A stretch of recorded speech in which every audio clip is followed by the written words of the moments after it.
In Cyberpunk 2077, you rarely ever feel helpless. You have an entire armory at your disposal to survive any situation, until you walk through this hole and all of that suddenly changes. What lies beyond is an enemy that you cannot fight, you cannot hack, you cannot harm in any way. Instead, you are forced to hide and use your surroundings to avoid certain death.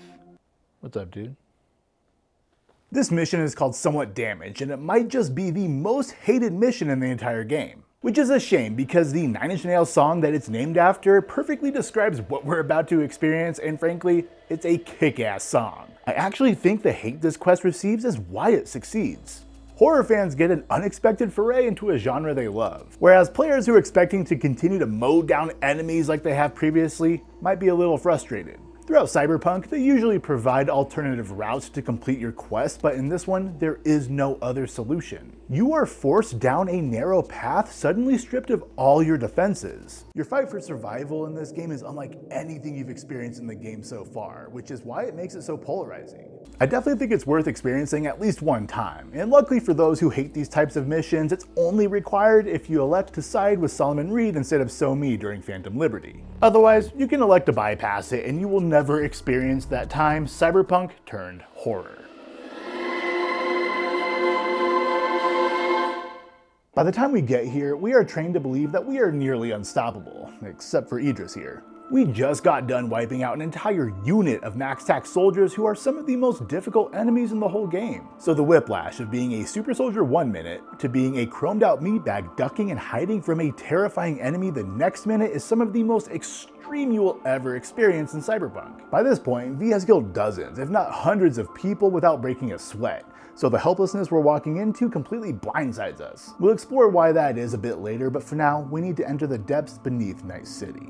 It's here that we search for So-Me, otherwise known as Songbird, after she has gone full cyber psycho. We accidentally uncover a long abandoned Militech facility that contains tech from before the data crash. This is important information to keep in mind, because in many ways the tech from before the data crash is actually more advanced than it is now. We find the truck that So-Me crashed in here empty, outside of this dead dude. But we can see these digital artifacts that make tracking Songbird much easier. These red artifacts are only visible due to Songbird setting up a link in the relic within V's head much earlier in the game. As we follow this creepy ass crumb trail, this is when the first sense of eeriness starts to seep in. The stark red artifacts guide us through this dark and quiet environment that are only broken up by brief conversations with Reed. That is until So-Me pops up on these monitors looking absolutely insane. And this moment right here is when Cyberpunk fully transitions into a horror game for the next couple of hours. And here we are going down, down, down the rabbit hole into the heart of darkness.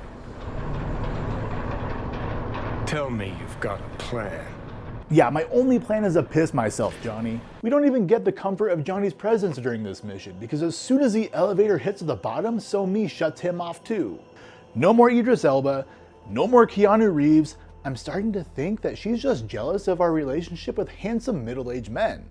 We are truly on our own down here, and under normal circumstances, that's perfectly fine, because V is a killing machine after all, but everything we know about this game is about to be upended.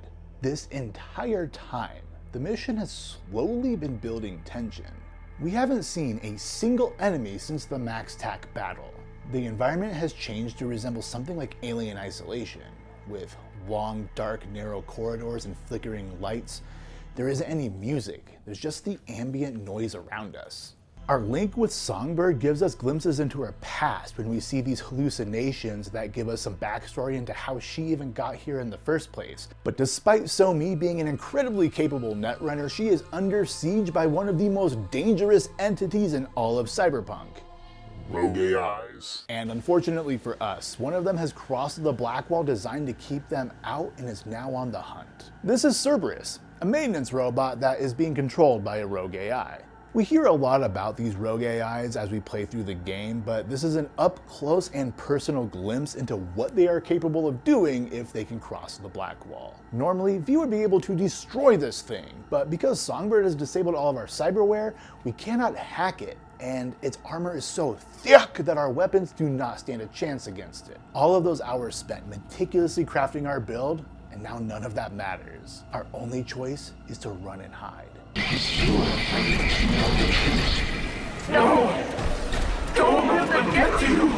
They do a fantastic job of instilling fear and helplessness as soon as Cerberus is introduced, because we are forced to run or die brutally. The way this thing moves throughout the environment by going in and out of the ceiling vents is clearly reminiscent of Alien, in a nod to one of the scariest games ever made. CD Projekt Red effectively condensed Alien Isolation into a 2-hour-long mission, which I think is great because Alien Isolation is a few 2 hours long anyway. This mission just kind of comes out of nowhere by suddenly yanking the control away from us. It is an effective way to drive up anxiety, and it's part of the reason why this mission is so divisive. Horror just doesn't work quite as well if you are in complete control of the situation, and if you're not a fan of horror or don't like stalker enemy mechanics, this part is an absolute nightmare. It completely strips away everything the game has given us to solve any situation.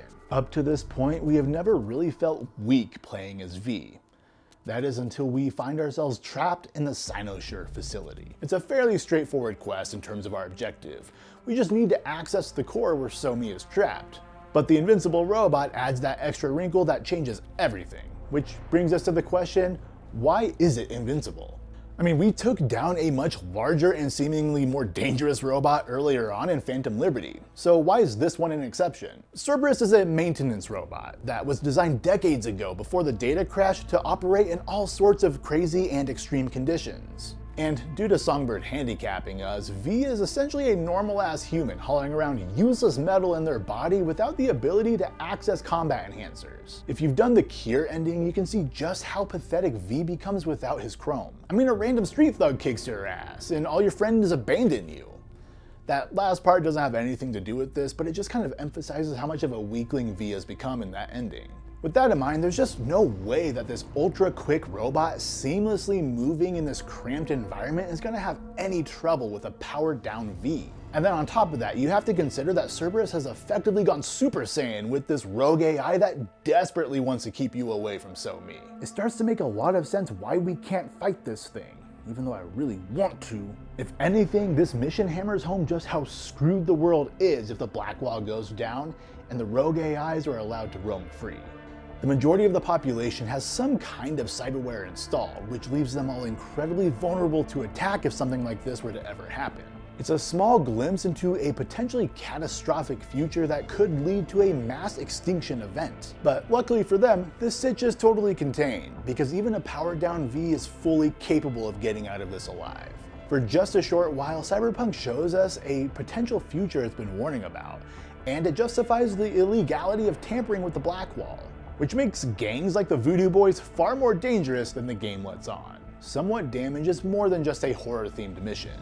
It reveals the true horrors of an often talked about enemy that remains out of sight. This mission was a pleasant surprise to me, but for some, it was a grinding halt to Phantom Liberty's quick pace. I really enjoy playing stealthily, so the pacing shift was not much of an issue for me, but if that's not your vibe, then the slow crawl of this mission takes a lot of getting used to. You admittedly have to have some patience, because you pretty much need to go run and hide as soon as you enter a new room or do one of the many objectives to access the system's core. Cerberus will never just sneak up on you though. It does provide some hints like the visual glitches that occur on the screen or the tink, tink, tink of the robot's metal legs stomping on the floor. But sometimes you're caught out in the open without a place to hide. That's just part of the trial and error that this gameplay forces on us. It constantly keeps up the tension, and it makes this mission easily the most horror-forward one in the game. I am a huge fan of horror games, and this brought me right back to those butthole-puckering moments when you are running and hiding from enemies like Jack Baker or, of course, the Xenomorph.